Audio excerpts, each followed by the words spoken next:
How to make an animated GIF in Adobe Premiere Pro.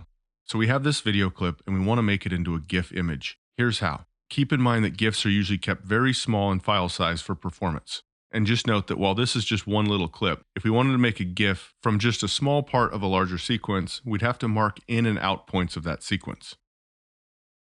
So first of all, depending on what you want to use this for, be aware of your resolution size. GIFs are generally pretty low resolution, and too high of a resolution will cause the file size to be way too big and it won't load.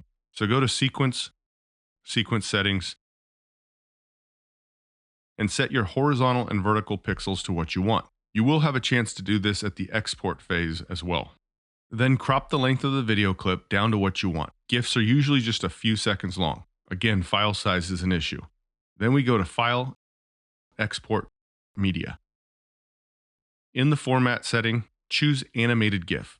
Note that there's also a GIF file format, but we don't want that one. Choose Animated GIF.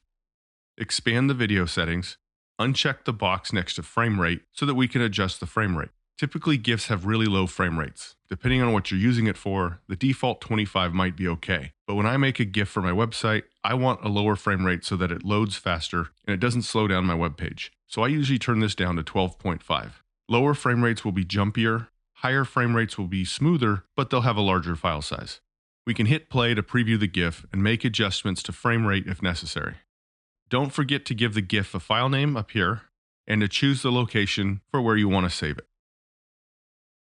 Then click Export. There you go, the GIF has been saved. This stock footage, by the way, is one of millions of assets you get with a single low-price subscription to Envato Elements. As a creator, Envato Elements is the best investment I've ever made. Click the link in the description to learn more.